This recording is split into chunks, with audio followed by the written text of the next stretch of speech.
पूंजीवादी अर्थव्यवस्था।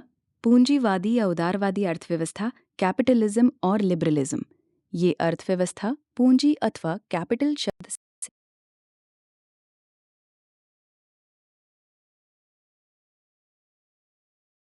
है, जिसका अर्थ संपत्ति से लिया जाता है, जैसे घर, भूमि, स्वर्ण, चांदी इत्यादि।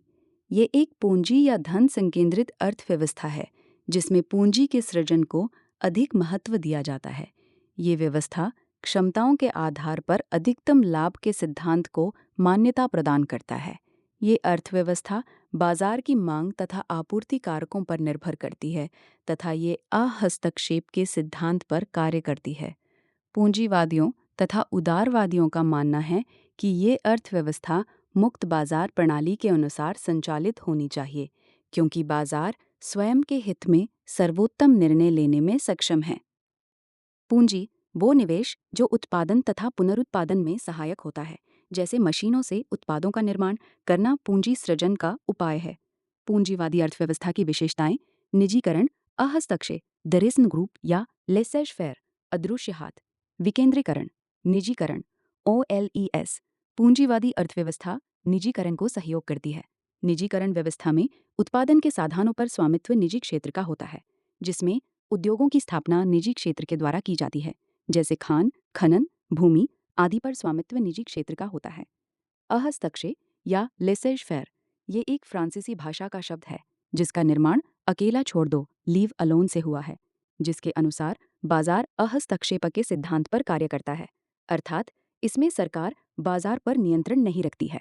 इसके अनुसार बाजार मुक्त प्रतिस्पर्धा के आधार पर कार्य करेगा, जिसके परिणाम स्वरूप उत्पादों की गुणवत्ता को बल मिलेगा तथा कीमतों में संतुलन होगा। अदृश्य हाथ, जब किसी व्यक्ति की इच्छा नहीं होती है लेकिन उसके कृत्यों से किसी अन्य व्यक्ति या समुदाय को लाभ होता है, तो उसे अदृश्य हाथ कहा जाता है। अदृश्य हाथ का सिद्धांत एडम स्मिथ ने दिया, जिसके अनुसार व्यवसाय के मध्य प्रतिस्पर्धा से उत्पादों की गुणवत्ता में सुधार होता है, जिससे उपभोक्ताओं को लाभ प्राप्त होता है तथा लाभ की इच्छा से उत्कृष्ट श्रम तथा कौशल का विकास होता है, जो कि संपूर्ण आर्थिक चक्र को सुगम्य बनाता है। अदृश्य हाथ के निम्न लाभ होते हैं: रोजगार के अवसरों से आय का सृजन, बाजार का संचालन, शिक्षा, स्वास्थ्य तथा कौशल विकास, समाज के जीवन स्तर में परिवर्तन, अर्थव्यवस्था को बल मिलेगा। विकेंद्रीकरण, पूंजीवादी व्यवस्था विकेंद्रीकरण के सिद्धांत पर कार्य करती है, जिसके अनुसार कोई केंद्रीय नियंत्रणकारी संस्था नहीं होती है, बल्कि प्रत्येक व्यक्ति अपना उद्योग या व्यवसाय प्रारंभ करने के लिए स्वतंत्र रहता है। इसमें सभी व्यवसाय एक दूसरे से स्वतंत्र प्रतिस्पर्धा करते हैं। समाजवादी अर्थव्यवस्था, पूंजीवाद के लाभ। पूंजीवाद एक वित्तीय उत्प्रेरक फाइनेंशियल ट्रिगर उपलब्ध कराता है, जिससे नवाचार को बढ़ावा मिलता है। नवाचार के कारण विज्ञान तथा तकनीकी का विकास होता है, जैसे पिछले 100 वर्षों में तकनीकी का जितना विकास हुआ उतना 1000 वर्षों में नहीं हुआ था। इससे गरीबी निवारण होता है, जैसे पिछले 50 वर्षों में गरीबी के वैश्विक स्तर में गिरावट देखी गई है। शिक्षा के स्तर में सुधार हुआ है, क्योंकि प्रत्येक व्यक्ति अपनी संतान के भविष्य को सुगम बनाने का प्रयास करता है। इससे स्वास्थ्य के अंकों में सुधार हुआ है तथा चिकित्सीय सुविधाओं का विकास हुआ है। लोगों की जीवन की गुणवत्ता में सुधार हुआ है। उपभोक्ता की प्रवृत्ति को बढ़ावा मिला है, जिससे उपभोक्ता न्याय सुनिश्चित होता है। पूंजीवाद लोगों में आर्थिक उन्नति की आशा को प्रेरित करता है, जिससे लोगों में प्रगति की मानसिकता का विकास होता है। पूंजीवाद की हानियां: एकाधिकार, इसमें बड़े प्रतिष्ठानों का एकाधिकार हो जाता है, क्योंकि बड़ी कंपनियां छोटी कंपनियों को खरीद लेता है, अथवा दो कंपनियों के मध्य विलय हो जाने से स्वतंत्र प्रतिस्पर्धा का स्तर गिरता है, जैसे गूगल, जिसका अधिकार यूट्यूब, गूगल पे, गूगल शॉपिंग तथा गूगल मैप पर है। गरीबी, पूंजीवाद में अमीर और अमीर होता जाता है, जबकि गरीब व्यक्ति और अधिक गरीब हो जाता है। जैसे भारत में 1981 के बाद वैश्वीकरण के साथ असमानता के स्तर में वृद्धि हुई है। विश्व के 1% लोगों के पास संपत्ति का 82% अंश है। पर्यावरण, कंपनियां लाभ के उद्देश्य से जल प्रदूषण, वायु प्रदूषण तथा मृदा प्रदूषण के रूप में पर्यावरण पर नकारात्मक प्रभाव उत्पन्न करती हैं, जिससे पर्यावरणीय अवनयन हो रहा है। ये प्रवृत्ति अंततः मानवीय संकट उत्पन्न करेगी। आंकड़ों के अनुसार पिछले 100 वर्षों में इतना पर्यावरणीय नुकसान हुआ है जितना पिछले 2000 वर्षों में नहीं हुआ है। समाज पर कंपनियों द्वारा भ्रामक प्रचारों के माध्यम से उपभोक्ताओं की मनोवृत्ति में परिवर्तन किया जाता है, जिससे उपभोक्ताओं का अनावश्यक व्यय हो जाता है तथा फास्ट फूड के विज्ञापन से भारत जैसे देशों में स्वास्थ्य जैसी समस्याएं उत्पन्न हो रही हैं। साम्यवाद, कम्युनिज्म, ये एक ऐसी विचारधारा है जहां लोग कार्य, अपनी क्षमता के अनुसार करते हैं, जबकि पारिश्रमिक उन्हें अपनी आवश्यकता के अनुसार मिलता है। इस विचारधारा के समर्थक राज्य विहीन तथा निजी संपत्ति विहीन व्यवस्था का निर्माण करना चाहते हैं, जिसमें भेदभाव का अभाव हो तथा सभी लोग समान हों। उत्पादन के साधनों जैसे जमीन, उद्योग, खनिज आदि पर अधिपत्य समुदाय, कामगारों या जनता का होता है। उत्पत्ति यूरोप में पूंजीवादी अर्थव्यवस्था के कारण मजदूरों की स्थिति दयनीय हो गई, जबकि उद्योगपति अधिक अमीर होते जा रहे थे। मजदूरों की हालत दयनीय थी क्योंकि काम के अधिक घंटे, अवकाश का अभाव, अधिक शोषण, महिलाओं की दयनीय स्थिति। उपर्युक्त स्थिति के कारण यूरोप में समाज का दो वर्गों में विभाजन हो गया, जिसमें एक अमीर वर्ग तथा दूसरा मजदूर वर्ग था। इसी स्थिति में कार्ल मार्क्स ने मजदूर वर्ग का नेतृत्व किया। कार्ल मार्क्स एक जर्मन दार्शनिक थे। इन्होंने एक पुस्तक कम्युनिस्ट मैनिफेस्टो वर्ष 1848 से लिखा की, जिसमें इन्होंने लिखा, एक ऐसे समाज का निर्माण किया जाना चाहिए जहां अमीर और गरीब के मध्य अंतर न हो, उत्पादन के साधनों पर स्वामित्व जनता का हो, समाज में कोई भेदभाव, वर्ग तथा धर्म नहीं होगा, पैतृक संपत्ति तथा निजी संपत्ति नहीं होगी, सभी लोगों का संपत्ति पर अधिकार होगा तथा सभी को मुफ्त शिक्षा प्राप्त होगी, सार्वजनिक मुफ्त स्वास्थ्य सेवाओं का लाभ मिलेगा। दुनिया में कोई राज्य नहीं होगा, क्योंकि राज्य शोषण का मूल कारण है। पूरी दुनिया मजदूरों की होगी तथा संपूर्ण दफना विश्व के मजदूर एक होंगे। संपूर्ण विश्व के मजदूर एक साथ मिलकर क्रांति कर व्यवस्था को बदल सकते हैं। कार्ल मार्क्स ने अपनी किताब दास कैपिटल में लिखा कि पूरी दुनिया के मजदूरों एक हो जाओ, क्योंकि तुम्हारे पास खोने के लिए कुछ नहीं है सिवाय अपनी बेड़ियों के। आलोचना, ये सब एक कल्पना या यूटोपिया था। कार्ल मार्क्स अपने साम्यवाद को धरातल पर नहीं उतार सके। रूस की क्रांति 1917 ओनली आइस मार्क्स के दर्शन से प्रभावित होकर लेनिन ने रूस की क्रांति की और जार की सत्ता को उखाड़ फेंका। लेनिन ने रूस में साम्यवादी विचारधारा को लागू किया। लेनिन ने मजदूरों के मानवाधिकारों को प्राथमिकता दी। कार्य का समय प्रतिदिन 8 घंटे का होगा और सप्ताह में 5 ही दिन कार्य किया जाएगा। खेती की जमीन को अमीरों से छीन लिया तथा मजदूरों और किसानों में बांट दिया। उद्योगों का राष्ट्रीयकरण किया गया। ये विचार मार्क्स के विचारों से अंतर रखता है। मजदूरों से मिलकर एक राज्य नामक सत्ता का निर्माण किया जाएगा। लेनिन ने रूस में वन पार्टी स्टेट की स्थापना की, जिसका अर्थ था साम्यवादी विचारधारा के आधार पर समाज तथा अर्थव्यवस्था का निर्माण करना। मार्क्सवाद तथा लेनिन की विचारधाराओं में अंतर। मार्क्स या साम्यवाद राज्य तथा सरकार को अस्वीकार कर दिया। सैद्धांतिक परिकल्पना लेनिन या सोवियत साम्यवाद सरकार तथा राष्ट्र के अस्तित्व को स्वीकार किया। व्यवहारिक विचारधारा प्रभाव। रूसी क्रांति से प्रभावित होकर मजदूर साम्यवादी आदर्शों को व्यवहारिक स्तर पर लागू करने के लिए प्रयत्न करने लगे। इसी से प्रेरित होकर चीन में माओ के नेतृत्व में क्रांति हुई। दुनिया के जिन देशों में साम्यवादी विचारधारा के आधार पर क्रांति की, उनमें सामान्यतः एक पार्टी एक सरकार का शासन अपनाया गया। निष्कर्ष, लेनिन ने मार्क्स की विचारधारा के कुछ सिद्धांतों को अपनाया तथा कुछ सिद्धांतों को छोड़ा दिया तथा इसमें कुछ अपने विचार भी जोड़े, इसीलिए इसे सोवियत साम्यवाद कहा गया। इसीलिए कहा जाता है कि लेनिन ने मार्क्स को व्यवहारिक बना दिया। समाजवाद। साम्यवाद का व्यवहारिक रूप समाजवाद है, जिसे विभिन्न देशों में क्रांतियों के माध्यम से कुछ परिवर्तनों के साथ धरातल पर उतारा गया। समाजवाद साम्यवाद से उपजी विचारधारा है। उत्पादन के सभी साधनों पर सरकार का आधिपत्य हो गया। समाजवाद तथा पूंजीवाद में अंतर। आधार उत्पादन के साधनों पर अधिकार। उद्देश्य समाजवाद राज्य या सरकार का समानता पर आधारित। पूंजीवाद निजी क्षेत्र का लाभ केंद्रित। BY Indian. समाजवाद सोशलिज्म। सैमुअलसन के अनुसार समाजवाद में उत्पादन के साधनों पर स्वामित्व सरकार का होता है तथा सरकार द्वारा ही नियोजन तथा आय का वितरण किया जाता है। अर्थात समाजवाद एक ऐसी आर्थिक प्रणाली है जिसमें संपूर्ण अर्थव्यवस्था पर स्वामित्व तथा नियंत्रण सरकार का होता है। विशेषताएं। सामूहिक स्वामित्व। उत्पादन के साधनों पर सरकार अथवा समुदाय का स्वामित्व होता है। सामाजिक, आर्थिक तथा राजनीतिक समानता। सभी के पास समान संपत्ति होगी तथा अमीर और गरीब का कोई भेदभाव नहीं होगा। समाज में धार्मिक तथा जातिगत विभाजन नहीं होता है। कोई भी व्यक्ति शीर्ष पर पहुंच सकता है। आर्थिक नियोजन। समाजवाद के तहत सरकार कुछ उद्देश्यों को निर्धारित करने के लिए आर्थिक नियोजन संबंधी योजनाएं बनाती थी। प्रतियोगिता का अभाव। राज्य एकमात्र उत्पादक होता है, इसीलिए समाजवाद में प्रतियोगिता का अभाव होता है। ये विशेषता पूंजीवाद से विपरीत है। सरकार की भूमिका। सभी प्रकार के आर्थिक निर्णयों में सरकार की महत्वपूर्ण भूमिका होती है। क्षमता के अनुसार कार्य, जबकि जरूरत के अनुसार पारिश्रमिक। अधिकतम समाज कल्याण। पैतृक संपत्ति का अस्तित्व नहीं। मजदूरों का अधिकार। न्यूनतम वेतन निर्धारित है। मुफ्त शिक्षा।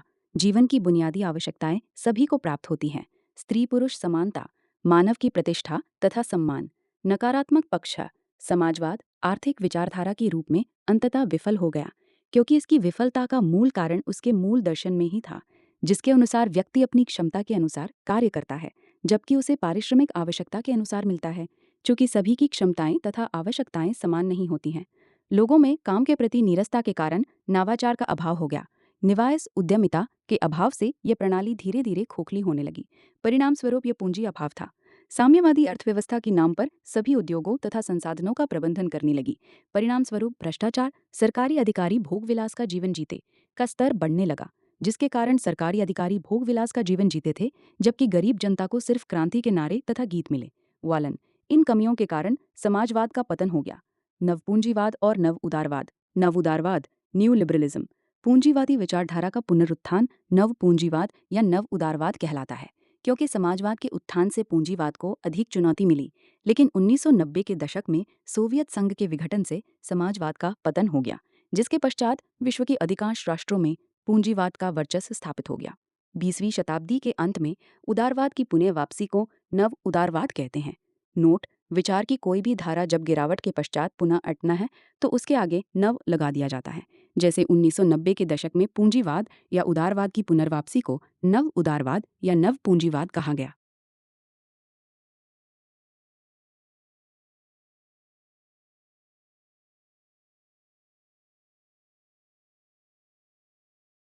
भारत में आर्थिक सुधारा।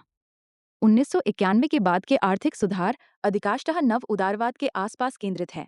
भारत में सरकारी कंपनियों का निजीकरण किया गया, विदेशी निवेशकों को भारतीय बाजार में आसानी से प्रवेश दिया जा रहा है, निगम कर या कॉरपोरेट टैक्स को कम किया गया, व्यापार सुगमता या ईज ऑफ डूइंग बिजनेस पर बल दिया जा रहा है। उपर्युक्त सभी प्रयास नव उदारवाद को बढ़ावा देने में सहायक हैं। कल्याणकारी अर्थव्यवस्था। निवियस कल्याणकारी अर्थव्यवस्था पूंजीवाद तथा समाजवाद में कल्याणकारी तत्वों का समावेश है। पूंजीवाद अर्थव्यवस्था धन केंद्रित है, लेकिन इसमें बच्चों से काम करवाना, कार्य की अमानवीय परिस्थितियां, महिलाओं का शोषण तथा असमानता जैसे कुछ नकारात्मक पहलू थे। फिर अकांथी पांदा को दूर करने हेतु समाजवाद का सिद्धांत प्रचलित हुआ, लेकिन इसमें एकल दलीय व्यवस्था के कारण चुनिंदा लोगों को ही शासन में स्थान मिला, जिसके कारण श्रमिकों की समानता तथा उत्थान एक स्वप्न मात्र बनकर रह गया। विश्व के अर्थशास्त्रियों से पूंजीवाद और समाजवाद का विरोध करते हुए नारा दिया कि यदि कोई अर्थव्यवस्था सबकी आंख के आंसू न पूछ सके तो वो टिकाऊ नहीं हो सकती है। इसीलिए दुनिया में कल्याणकारी अर्थव्यवस्था की मांग उठने लगी। वर्तमान में अधिकांशतः देश कल्याणकारी अर्थव्यवस्था के मार्ग पर चल रहे हैं। भारत में कल्याणकारी अर्थव्यवस्था के कुछ उदाहरण निम्न प्रकार हैं।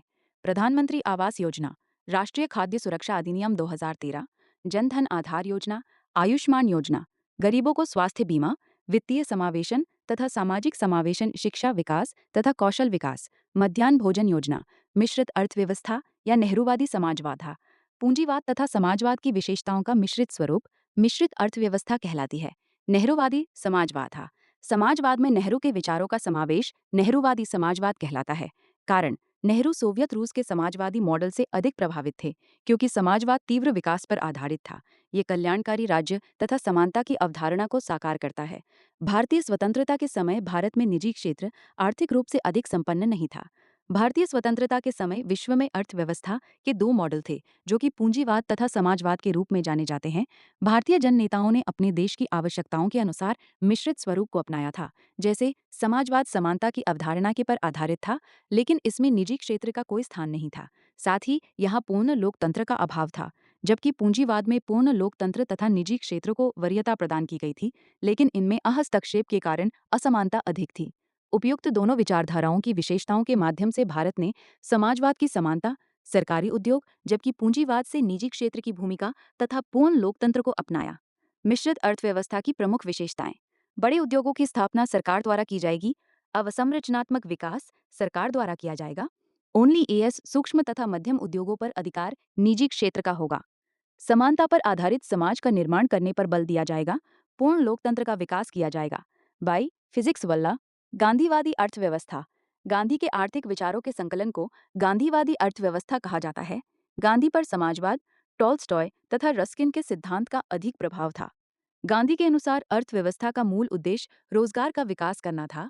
उनके अनुसार भारत में श्रम की प्रचुरता है, इसीलिए भारत में रोजगार का विकास किया जाना चाहिए। मूल तत्व विकेंद्रीकरण। गांधी के अनुसार स्थानीय आवश्यकताओं के अनुसार सूक्ष्म उद्योगों का विकास किया जाना चाहिए ताकि स्थानीय जनसंख्या को रोजगार प्रदान कर सृजनशील अर्थव्यवस्था को प्रोत्साहन दिया जा सके। कुटीर उद्योग। कुटीर उद्योगों पर बल दिया जाना चाहिए क्योंकि देश में रोजगार की प्रचुरता है। मानव श्रम की गरिमा। गांधी ने समाज के श्रम के तिरस्कार की अवधारणा की आलोचना करते हुए अन्नदायी श्रम की अवधारणा को प्रोत्साहन दिया, जिसके अनुसार प्रत्येक व्यक्ति को अपनी खाद्यान्न जरूरतों को पूरा करने के बराबर स्वयं श्रम करना चाहिए, क्योंकि एक व्यक्ति का अधिक उपभोग समाज के अन्य लोगों हेतु अभाव का कारण बन सकता है। इच्छा का न्यूनीकरण। पृथ्वी पर प्रत्येक व्यक्ति की आवश्यकताओं को पूर्ण करने हेतु पर्याप्त संसाधन है, लेकिन किसी एक व्यक्ति के लालच को पूरा करने हेतु कुछ नहीं।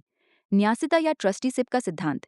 इस सिद्धांत के अनुसार लोगों को अपनी क्षमताओं के अनुसार धन अर्जन का अधिकार है, लेकिन उन्हें अपने उद्योगों तथा स्वयं के व्यय के पश्चात बचे लाभ को गरीबों के उत्थान में लगाया जाना चाहिए। लेकिन यह सिद्धांत समाज के लिए व्यवहारिक नहीं था, क्योंकि पूंजीपति वर्ग लाभ के लिए कार्य करता है, साथ ही गरीबों में कार्य के प्रति आलस्य की मानसिकता का जन्म हो सकता है और संघर्ष के अभाव में व्यक्ति सदैव वंचित ही रहता है। हरित अर्थव्यवस्था या ग्रीन इकोनॉमी।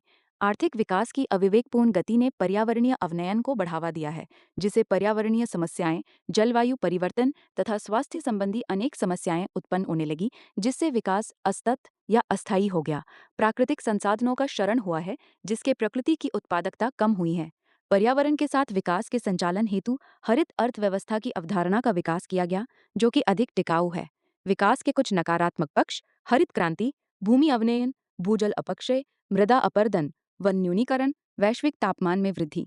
वर्ष 2019 में यूके की सरकार ने कैम्ब्रिज यूनिवर्सिटी के एक अर्थशास्त्री पार्थ दास गुप्ता को जैव विविधता के अर्थशास्त्र पर वैश्विक समीक्षा की आपूर्ति हेतु अधिकृत किया गया, जिन्होंने अपनी report the economics of the biodiversity the Das Gupta review 2021 प्रकाशित की, जिसमें प्रकाशित किया गया कि विकास में प्राकृतिक पूंजी का भी ध्यान दिया जाना चाहिए, अर्थात आर्थिक विकास में लाभ के साथ साथ जल प्रदूषण, वायु प्रदूषण तथा भूमि अवनयन का मूल्य भी शामिल किया जाना चाहिए।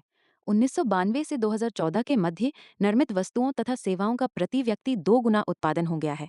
1992 से 2014 के मध्य मानव पूंजी जैसे ज्ञान, स्वास्थ्य तथा कौशल विकास में प्रति व्यक्ति 70% वृद्धि हुई है, जिससे प्राकृतिक पूंजी जैसे जंगल, झील आदि प्रति व्यक्ति 40% तक घट गई है। निष्कर्ष के रूप में कहा गया है, वैश्विक अर्थव्यवस्था प्रकृति पर निर्भर तथा उसमें अंतर्निहित है। इसीलिए आर्थिक विकास करते समय प्राकृतिक संरक्षण का भी ध्यान रखा जाना चाहिए। भारत का आर्थिक इतिहास। भारत में नियोजित अर्थव्यवस्था पंचवर्षीय योजनाओं का दौर 1991 तथा 2017। नीति आयोग। भारत में आर्थिक सुधारों से आज तक का भारत 1991-2023। कोरोना महामारी तथा भारतीय अर्थव्यवस्था। आत्मनिर्भर भारत अभियान। नियोजित अर्थव्यवस्था, प्लान्ड इकोनॉमिक्स।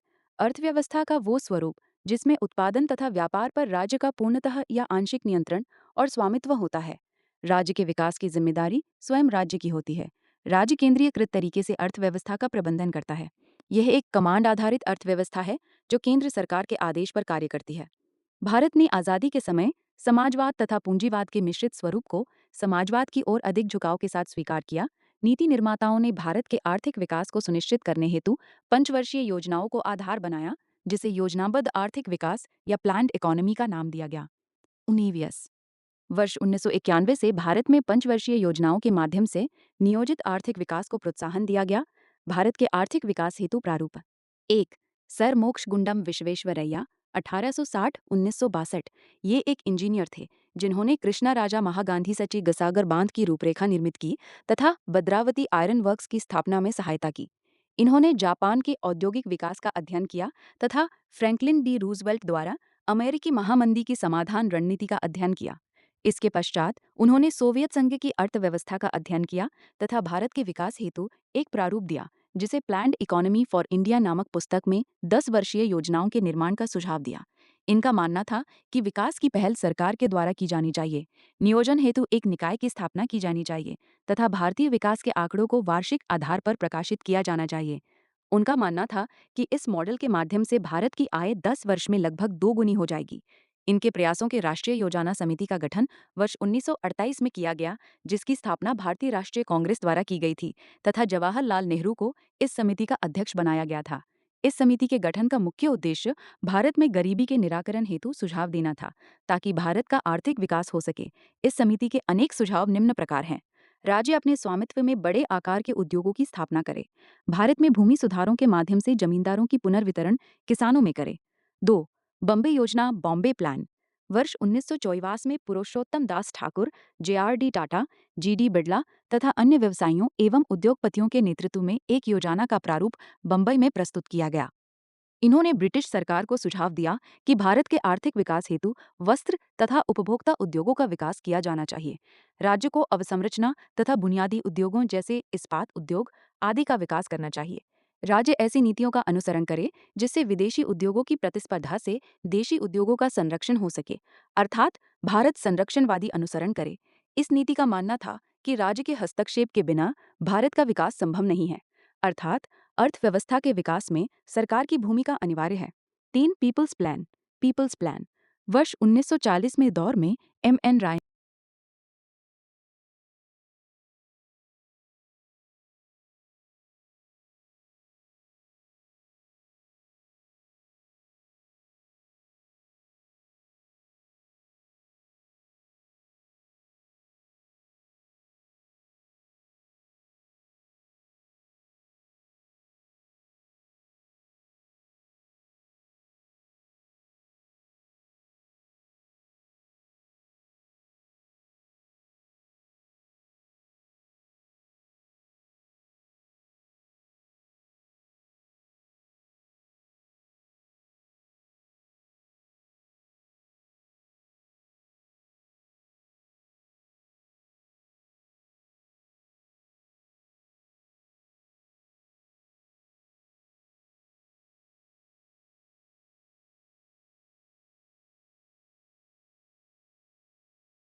आत्मनिर्भरता, सेल्फ रिलायंस। भारत को स्वयं के संसाधनों पर निर्भर बनाना है, न कि अन्य देशों तथा बहुराष्ट्रीय कंपनियों के संसाधनों के आधार पर अपनी आवश्यकताओं की पूर्ति हो।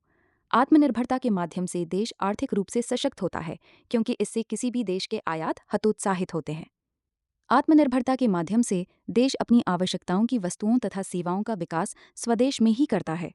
नेहरू महालनोबिस मॉडल आत्मनिर्भरता पर आधारित था, क्योंकि इसमें भारत में निर्माण कार्यों पर बल दिया गया तथा आयात को कम करने का प्रयास किया गया। इसका मानना था कि वस्तुओं तथा सेवाओं का उत्पादन भारत में ही किया जाना चाहिए। सामाजिक न्याय, सोशल जस्टिस, समावेशी और न्यायसंगत विकास जहां असमानता गतिशील नहीं होती है तथा विकास का लाभ सभी लोगों, सभी वर्गों, महिलाओं, गरीबों तथा प्रत्येक जाति को मिल सके तथा जिससे भेदभाव का अंत हो सके। इसके लिए कमजोर वर्गों के उत्थान हेतु विशिष्ट प्रयासों के माध्यम से इन्हें समाज की मुख्य धारा में शामिल किया जाएगा। लेक्चर 5 पंचवर्षीय योजना भारत में योजनागत विकास हेतु वर्ष 1951 से 2017 के मध्य 12 पंचवर्षीय योजनाओं का संचालन किया गया। इन योजनाओं को निम्न प्रकार समझा जा सकता है। प्रथम पंचवर्षीय योजना 1951-56। ये योजना हैशेड डोमर मॉडल पर आधारित थी। KN राज इस योजना के शिल्पकार थे। इस योजना में खाद्यान्न की समस्या के समाधान हेतु कृषि विकास पर बल दिया गया। इस योजना में सिंचाई के विकास हेतु भाखड़ा नांगल बांध परियोजना, दामोदर घाटी परियोजना तथा हीराकुंड जैसी सिंचाई परियोजनाओं का प्रारंभ किया गया। इस योजना में ग्रामीण विकास पर बल दिया गया तथा कीमत स्थिरता, विद्युत शक्ति एवं परिवहन के विकास पर बल दिया गया। इसके अतिरिक्त वर्ष 1952 सामुदायिक विकास कार्यक्रम का विकास किया गया, जिसका उद्देश्य स्थानीय स्तर पर प्राथमिक स्वास्थ्य सुविधाओं का विकास करना था। द्वितीय पंचवर्षीय योजना 1956-61। ये योजना नेहरू महालनोबिस मॉडल पर आधारित थी। इस योजना में विजन नेहरू का था तथा इस योजना के शिल्पकार महालनोबिस थे। इन्होंने देश के आर्थिक विकास हेतु उद्योगों के तीव्र विकास को मुख्य आधार माना। इसके लिए इन्होंने बुनियादी उद्योगों के विकास को महत्वपूर्ण माना है। बुनियादी उद्योगों का अर्थ उन उद्योगों से है जो कि अन्य उद्योगों हेतु आधार के रूप में कार्य करे। जैसे स्टील उद्योग को बुनियादी उद्योग के अंतर्गत शामिल किया जाता है। उद्देश्य है तीव्र औद्योगिकरण, आत्मनिर्भरता और भारी पूंजीगत उद्योगों में निवेश करना। इसका ध्येय था आत्मनिर्भरता और बुनियादी उद्योग संचालित विकास। नेहरू महालनोबिस योजना की आत्मा थी। आवश्यकता क्यों? स्वतंत्रता के समय भारत की अर्थव्यवस्था की जो स्थिति थी उसमें भारत कपास तथा खनिजों का निर्यात करता था। नगण्य औद्योगिक आधार था, अनुत्पादक कृषि थी, भारत में भूखमरी थी। इसीलिए प्रथम पंचवर्षीय योजना में कृषि विकास को प्राथमिकता दी गई। अर्थव्यवस्था के आधुनिकीकरण, प्रौद्योगिकी विकास तथा राष्ट्रीय सुरक्षा में सुधार हेतु औद्योगिकरण की तत्काल आवश्यकता थी। विजन या दृष्टिकोण इस योजना का केंद्रीय विचार इस योजना के दस्तावेजों में ही निहित है, जिसमें कहा गया है कि यदि औद्योगिकरण को पर्याप्त तीव्र गति से करना है तो देश में बुनियादी उद्योगों का विकास करना होगा तथा मशीन या कलपुर्जा निर्माणकारी उद्योगों का विकास करना होगा। विशेषता: ये बुनियादी वस्तुओं बिजली, सीमेंट, स्टील आदि को बनाने वाले उपकरणों के निर्माण पर केंद्रित है। इसमें आयात प्रतिस्थापन पर बल दिया गया, जिसके तहत घरेलू आवश्यकताओं की पूर्ति हेतु स्वदेशी निर्माण पर बल दिया जाना चाहिए तथा आयात को घरेलू उत्पादन के माध्यम से प्रतिस्थापित किया जाना चाहिए। इसके लिए विदेशी आयातों पर अनेक बाधाएं आरोपित की, जिसमें आयात पर उच्च शुल्क लगाया गया। अर्थव्यवस्था के रणनीतिक क्षेत्रों में सार्वजनिक क्षेत्र की उपस्थिति को बढ़ाया जा चाहिए, जैसे बिजली, सड़क, रेल, परिवहन आदि में सार्वजनिक क्षेत्र को अधिक महत्व दिया गया। जीवंत लघु स्तरीय क्षेत्र का विकास निजी क्षेत्र के नेतृत्व में किया जाना चाहिए। ये निजी क्षेत्र भारत में सूक्ष्म उद्योगों के विकास की नींव रखेगा। उपलब्धियां: इस मॉडल की रणनीति के माध्यम से भारत में औद्योगिक उत्पादन की तीव्र वृद्धि हुई। इसके माध्यम से भारत में अनेक प्रकार के उद्योगों की नींव रखी गई। इस रणनीति के माध्यम से भारत में आत्मनिर्भरता का आधार निर्मित किया गया। आलोचना: इस मॉडल में विकास के ट्रिकल डाउन इफेक्ट को अपनाया गया था, जिसका अर्थ था कि विकास का लाभ समय के साथ सबको मिलेगा, लेकिन ऐसा हुआ नहीं। भारत में आर्थिक समृद्धि का लाभ सीमित क्षेत्रों तथा सीमित वर्गों को मिला, क्योंकि उद्योगों का लाभ कुछ निश्चित लोगों को ही मिला। जनसंख्या में वृद्धि से संसाधनों पर दबाव बढ़ने लगा, जिससे गरीबी तथा बेरोजगारी के स्तर में वृद्धि हुई। ये मॉडल समानता लाने में धीमा और वृद्धिहीन रहा है। अनेक लोगों का मानना है कि गरीबी पर सामने से आक्रमण करने की आवश्यकता है, लेकिन तत्कालीन समय में भारत की परिस्थितियां अनुकूल नहीं थी। औद्योगिक नीति संकल्प प्रस्ताव 1956 नेहरू महालनोबिस मॉडल को धरातल पर उतारने के लिए एक नवीन नीति वर्ष 1956 में प्रस्तुत की गई।